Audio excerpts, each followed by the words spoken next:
had a great influence in both of your lives. His name was George Osawa. Please tell us about how you met Mr. Osawa and how he affected you. I met him 1941. I was a college student in Tokyo. That year, I was walking in downtown Tokyo, saw the sign said the word concept of the new world, concept of new world. So I was interested because Japan looks like joining world group, starting war. So I entered there. 4 scholars was talking. First one is Fujisawa Chikao, who is the linguistic scholar, talking, translate, write more than 5 languages fluently. And she was talking Japanese Shintoism. And the next one, Okawa Shumei, who is the study of German history and a leader of Japanese the military government. The third one is religious leader and Takada Shuzo. And the last one is Osawa. And he was talking about future the Japanese young people have to study West. And talking about many questions, giving us, students, giving us many questions, such as, what is the nation? What is the why beehive is a 6 angle? And why Himalaya is the east-west? And Andes Mountain in north-south. Those questions, about 30, I have no answer. Only I get the answer is, what is mother? And I get that one, the triple mark. And later on, they get the answer, triple mark later. So I was very interested in his talk, the yin and yang. And then started studying his philosophy. And later on joined his school. And he made my life change. And still studying his philosophy. Michio, do you remember when you met George Osawa? Yeah, I met at the Tokyo University student time. The postgraduate course, I was studying political science, world government, world federations. At that time, I met many of those people who are involved. And I communicate with America also. In America, the United World Federalists were there. And that is after war. And then United World Federalists wrote me letter. There is a World Government Association in Japan, so you may visit. And so one day I visited. Then that was Okurayama, that is between Tokyo and Yokohama. There are several students were there, and they were talking about world government with me, but I was not satisfied, so I said, is there any leaders, your leader or your teachers? Then they said yes. So I asked, please introduce next weekend. So I visited together with them the next weekend, the Hioshi, that is again between Tokyo and Yokohama, the small town. But there, after station, maybe walking about 5-7 minutes, then there is small house. There on the roof, world government, big signs. So I was surprised, is this world government? Anyway, I entered and saluted. Then that was George Osawa's house. And that was evening meal time. Then I entered into the place. Then they invited to the evening meal. Then I saw the people. Then a man, reasonably old man there. So I thought he is that George Osawa. So I bowed to him. And he said, please come. So I sat in the front of him. Then he asked, what are you doing? So I said, I'm studying world peace, world government. Then he said, have you ever thought dialectic application of dietary principles for the problem of world peace? I said, beg your pardon. And he repeated, have you ever thought dialectic application of dietary principles for the problem of world peace? So I said, I repeated in my mind, dialectic application of. I said, I cannot understand what you said. Then he said, if you pursue to find out world peace, how to do? Someday you will encounter the problem, the issue of food related, closely related to the problem of world government or world peace. Of course, I couldn't understand at that time clearly because I was brilliant political science student. I studied law, I studied organization, I studied United Nations, I studied ESAT, but never studied miso soup or brown rice. And so I couldn't understand it. But I thought maybe this may be some kind of message. And he said, why don't you come quite often here and eat together with us? So I said, yes. Then a few days later, when I went to my professors of Tokyo University, I asked, do you know George Osawa? Then some professor said, I don't know. Another professor said, yes, he may be the dietitian. Yes, maybe dietitian. And I asked, is he related to the world peace movement? He said, I don't think so. And their sound is more like discouraging me to approach George Osawa. And if I visit there, no value or something like that. Such kind of impression I got from their words. So I ignored. 6 months I didn't go to George Osawa's place.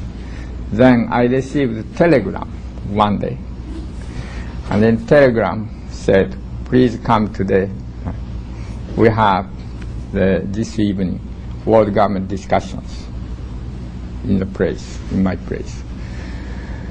If I have telephone, which we didn't, because after the war, many places were destroyed. If I had telephone, I might have called him and I might have said, please excuse me tonight because I have occupied this and this. But I didn't have telephone, and he is much elder, so I have to pay the respect.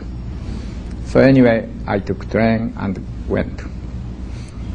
I listened his lectures, and I listened what he was saying to people, and became more and more interested, especially philosophies. And he never told me about sickness, about diet.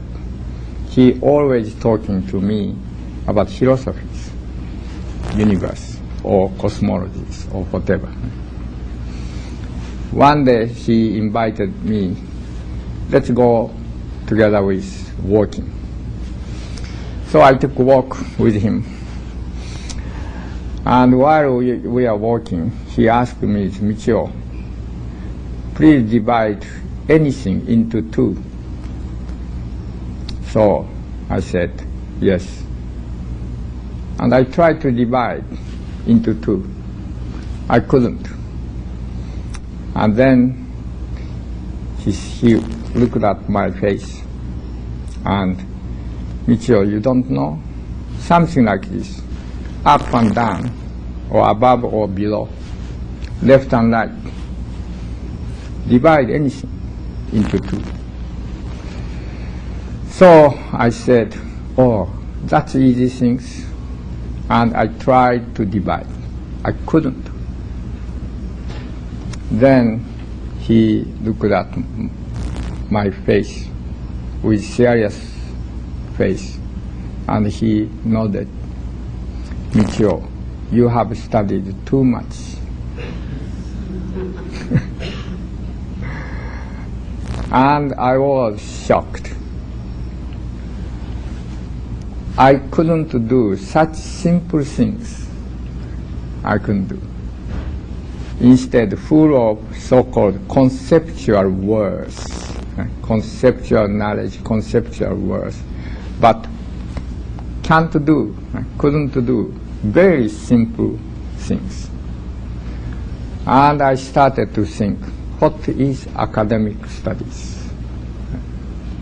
Since then, I visited more often, seriously listening his words. That way it began. Was George Osawa a difficult teacher, demanding teacher? What was it like being a student? Oh, very good teacher. Uh-huh. Yeah. Very. Some people are very scary because the people also are scolding because they have not self-reflecting. Then they're scary. Yeah, but I over the, he scolded me, I scolded myself. That's why he never scolded me. Did you find him difficult, Michio, at all? Was he demanding? I understand some students felt about him very difficult because he attacked like that. He see very clearly. He asked some questions. If someone, or one by one, if he couldn't answer, then he said, where is your brain? Next. If he answers the wrong things, what did you eat last night? Like that. So everyone likes. So naturally, some students who have too much ego couldn't stand the attack. So many people come, at the same time many people left. Only people who are dumb like me or like him stay.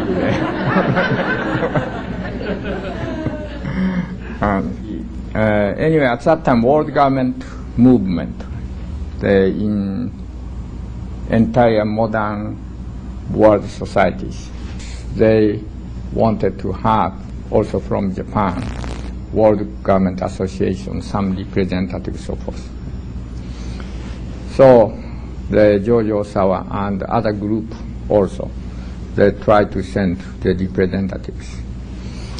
And among students, he wanted to have also group of students or individual representatives or attending those conventions. And that was the something like motive or purpose to visit, to attend that convention. And so everyone preparing, or few people preparing. But it was a very difficult time because 1949, after war. Then Norman Cousins, Mr. Norman Cousins, perhaps you know his name. He was vice president of United World Federalists. He visited Hiroshima and he met George Osawa because he was at that time editor of Saturday Review of Literature. And then George Osawa asked me meet him and discuss about this issue. So I met him at the hotel. Then after he listened, he said, I will guarantee. And he wrote guarantee letter. And so I could get visa for America. So I came. That was arrived Thanksgiving Day, 1949, San Francisco. So since then, Mr. Cousins is very close relation with me. And that is the reason I could come to America at the age of 23 or 4. Sorry, at that time you didn't meet me because I was very handsome and brilliant student. That was in 1949, and 3 years later, you came to the United States. Right. And did you feel, too, that George Osawa was getting you ready to come to the United States? Did you feel that at all in your studies with him? No.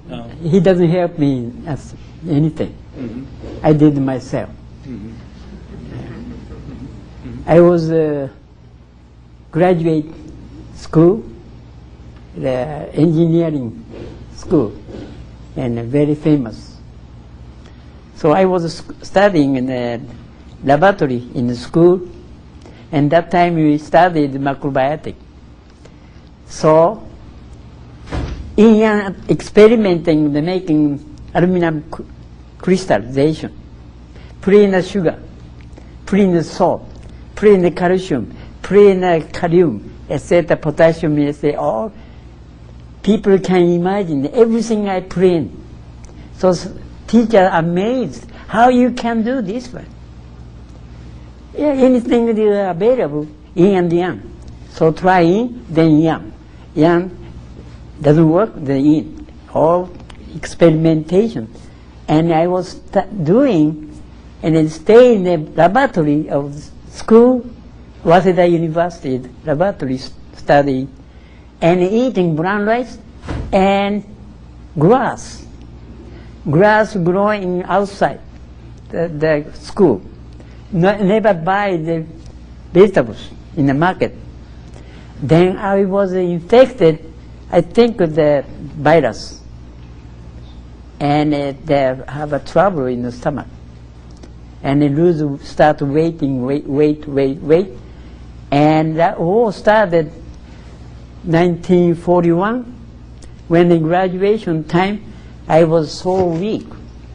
And the military government made the drafting, and a student, I was failed because I cannot lift it, anything, so weak.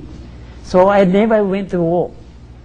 Macrobiotic saved my life from war. Then 3 years later, I was recovered, finally. Then I start working in factory. And a parent forced me marriage. They married with around 28, age of 28, she was committed suicide because it doesn't work with my mother. Mother was too particular, everything her way to have to do. So she was disappointed and they married. So I was very depressed. What thing to do, I don't know. So I went to OHSAWA'S school, 1 month study over the OHSAWA'S school. And then I decided what to do in the future. After they studied the OHSAWA'S school, I decided I'm going to leave Japan forever. So I planned studied for how to go America. And at that time, not too much trouble with the immigration office here that time. When I came out, New York arrived, San Francisco, they gave me 2 months the study staying time. I asked them, 2 months not enough, give me more. They gave me 1 month more extended, in 3 months, and still staying here. 45 years stayed, 3 months stayed, and came the 40 years. That way that I came this kind. I came by the boat, cargo boat. Very, very good. Cargo boat, only the 8 passengers. They are all 2 passengers by the captain. Cargo boat captain take money, pay the captain the fee, and the captain put the money in the pocket. And they are all, we had the 4 passengers, and eating with the officers of boat. Yeah, very, very good meal. Best meal I ever had in my life. Michio, when you came to San Francisco in 1949, what were your first impressions of America? Great. Anyway, spacey, and anyway, I wondered, what shall I do in this big space? Because Japan is so tiny space. So Japan is, everyone is organized and must be keeping the good order. Otherwise cannot coexist. America is space, everyone free, everyone say hello. I was wondering, it's a very strange country. The first 2-3 days in San Francisco, then went to Los Angeles and earned some money. And then after that, they visit the Denver, Salt Lake, and Chicago, and talking to Japanese society in Japanese about world government, world peace, and then came to New York. That is 1950, early 1950, arrived in New York. Arrived in San Francisco, when I go out board to step, go down, somebody called me, Aihara-san, Mr. Aihara. So I wondered, who must be here? I never knew anybody in the United States. And that's the San Francisco, the priest. My teacher, Osawa, sent a letter, him, Mr. Aihara will arrive certain day, this day. So please go up here, they take care of him. Osawa asked, I didn't know. He is such person. Take care of the very nice to his student. See? So otherwise I was lost in San Francisco. In the first day, I no understanding of English, anything. See? And he gave me stay in his church the first night. When you first came, Michio, did you find that Americans were helpful, friendly? Were they interested in your work? Yes, that's right, yeah. In Los Angeles, in San Francisco, in everywhere, I could find the people who are interested in World Federation, World Government. So it was very helpful, and they helped in many ways. Do you remember what Americans were like when you first came over? Yeah, first year, so many things happened. First 1 year equivalent to later 10 years. First time I arrived in Pittsburgh, and then get out station for visiting my invitation company. Then next day I went to the job, what you call Employment agency. employment agency, and I find a job. You start working second day. Anyway, I have the work dishwashing job, glass washing job, car washing job, all washed out of New York City.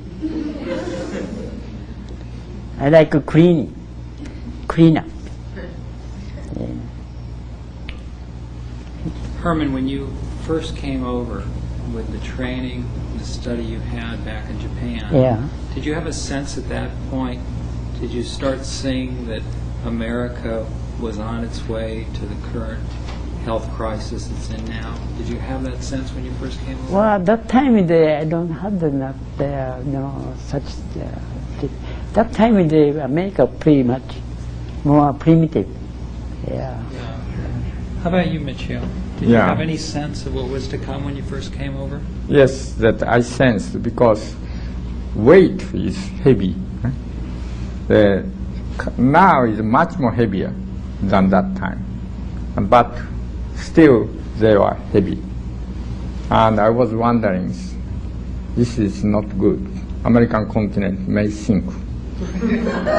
And so, however, I was very much interested about world government, world federations. So I started to gather many world government drafts, world federation, world government drafts. At that time, more than 60 drafts were available. And most of them, many of them came out from Western countries, but some of them Eastern countries.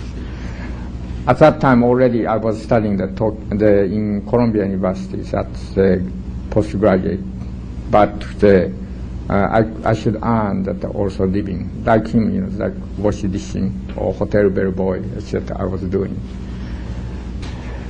Then, while studying, they started to wonder, even if world government is done, world federation is done, what about the sickness? Government, parliament, world parliament cannot prevent sickness. How about crimes? How about argument between peoples? How about racial discriminations? Law maybe can be prohibiting, but individual emotional hate to the different race, or individual emotional hate to different religions there. What shall we do about this? Government cannot solve, world parliament cannot solve, law cannot solve. There must be some other way. So started to wonder and wonder and wonder. So after a few weeks deep thinkings, then I quit everything, the political science studies or international law studies. And I was like PhD course, but all quit. And then I stood in New York on Fifth Avenue, Times Square, and from morning to the night started to watch thousand people to know what is man, what is humanity. Soon got confused, so I decided subject. This week I watch eyes, next week I watch nose, next week I watch mouth, some week I watch like the way to walk, or hairs, or dressing, etc., etc. Then I was amazed. Everyone is different. I didn't notice clearly before that. Everyone is different. The way to walk, eyes, the way to speak, dressing, everyone is different. Just like them, human being is being created by environment and what we take. Among all those factors, the eating is the most direct, and we can control. Whatever we receive, like solar radiation, cosmic rays, or sound from outside, or colors, or stimulus, the nervous stimulus, etc. That also breathing air, and all those things coming and influence. But day to day, what we can control 100% is by our free choice is food and drink. And came conclusion, that is the one we must manage well. If we do not manage well, then we become sick. We become the mentally hateful or narrow or egocentric. If we manage okay, then we become peaceful, we become high spirit, and we become the healthy, etc. That came. So then suddenly I recalled back. George Osawa said, while I was pursuing the way for peace, Michio, you encounter sometimes about food. There I thought, she meant this. And so I became very serious about food. And before that, I was sometimes eating like hamburgers and sometimes drinking Coca-Cola. By the way, the first Coca-Cola I drank together with George Osawa at his school in Tokyo. When I visited, then he said, Michio, let's drink Coca-Cola. Do you know Coca-Cola? So I said, no. Then, Dima, please bring Coca-Cola. He called his wife. She brought drink. So delicious. I drank something like medicine. Then Dima said, don't give Michio. It's very in.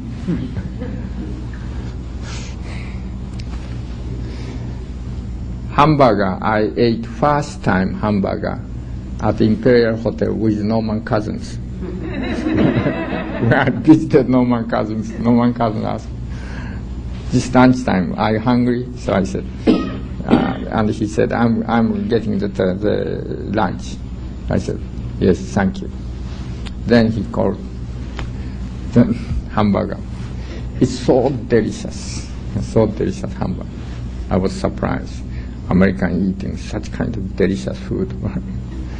But anyway, after discovered food is the answer, then I started to eliminate all those food. And by that view, started to see American health and the people's conditions. Then discovered since 1900, tremendous change. American way of eating.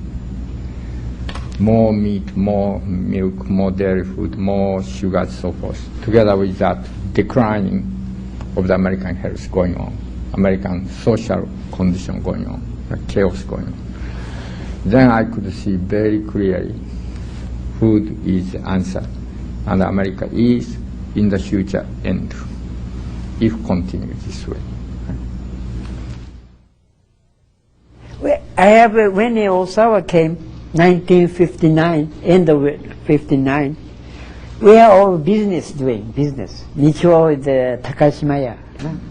He's managing the Takashimaya, big department store in Japan.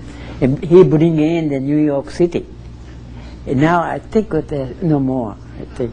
Yes. And I was started in nearby Bloomingdale, you maybe know. And first the macrobiotic, not all Japanese student made the store called Azuma. And that was Michio, me, and another the partner, Sato, and one lawyer, American lawyer. 4 people started, and it's small money. And Cornelia working too, partner.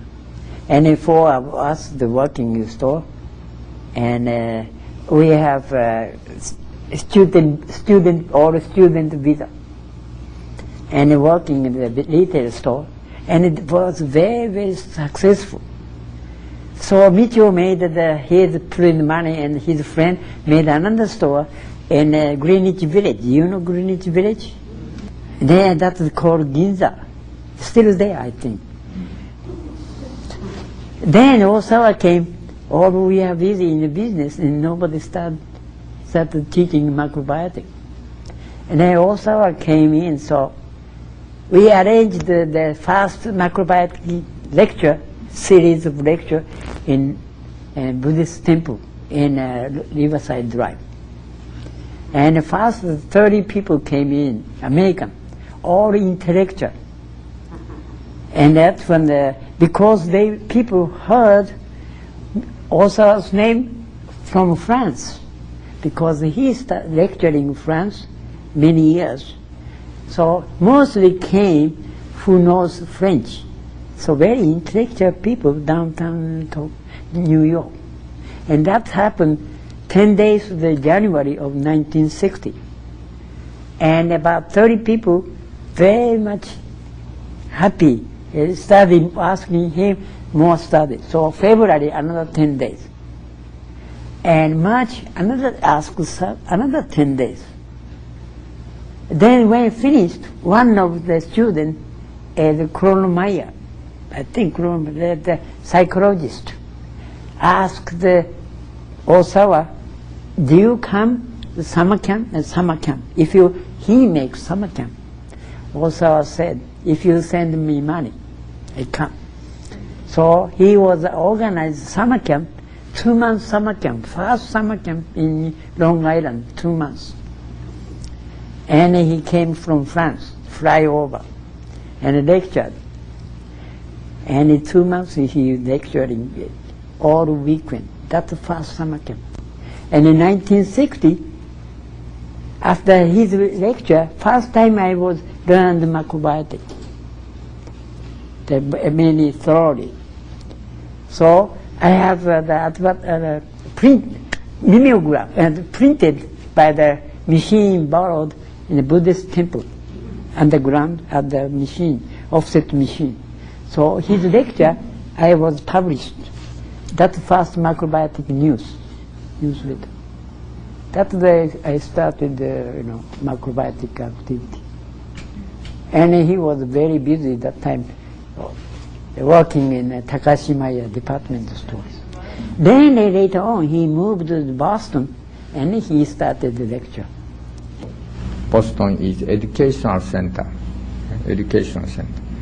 and like New York is business center. So there she moved. And then before that, Martha's Vineyard for a while. Then went, while I was still New York, then already family moved to Martha's Vineyard. Then moved to the Boston, Cambridge, and small house rented.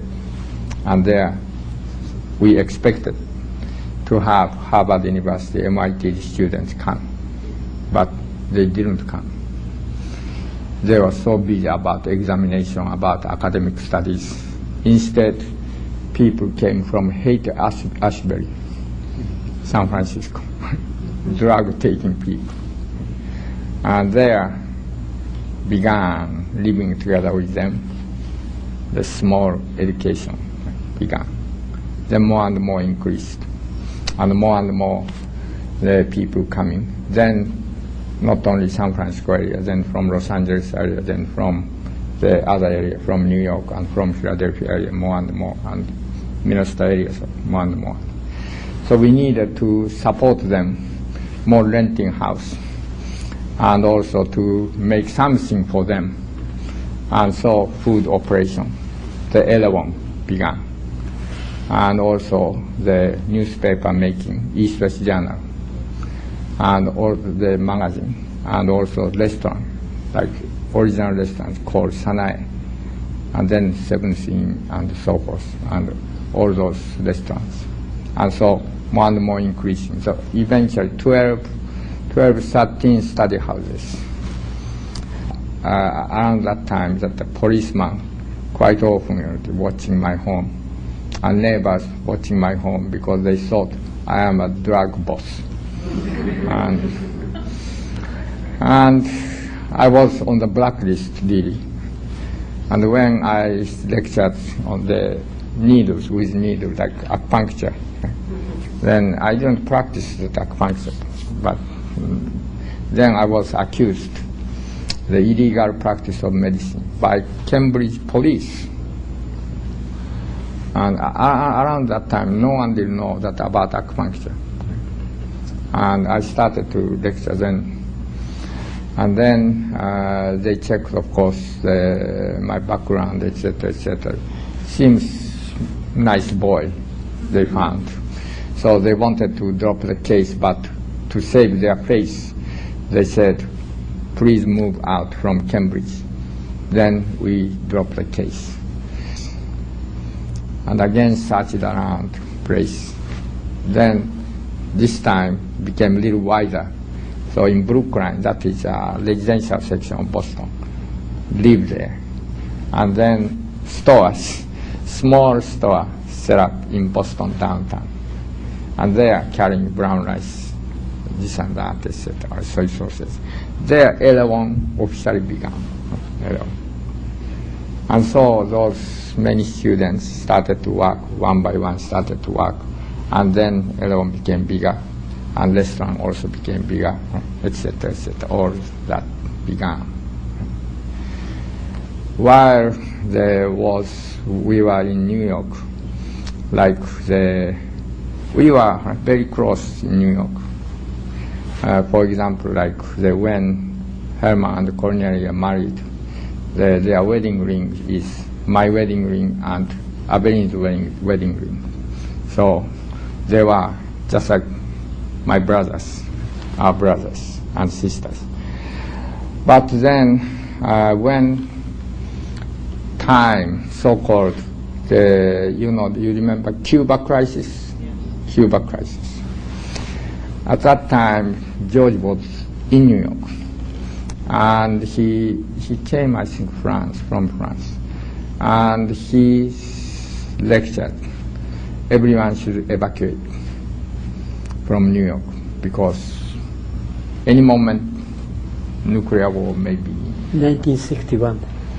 And ship carrying that nuclear weapon is approaching to the Cuba. And that Kennedy cabinet, Kennedy administration. And so New York macrobiotic people, around that time, several hundred macrobiotic people, they gathered, and among that, the committee was formed, and then started to study where is good for evacuation. Then came Chico, California, that least the nuclear fallouts, least nuclear fallouts. They made very well organized, and they set out. How many families at that time? 13 families. 13 families, including Herman and Cornelia. 36. 36. And they're running that cars across from New York to California, Chico. At that time, New York Times wrote articles, Exodus.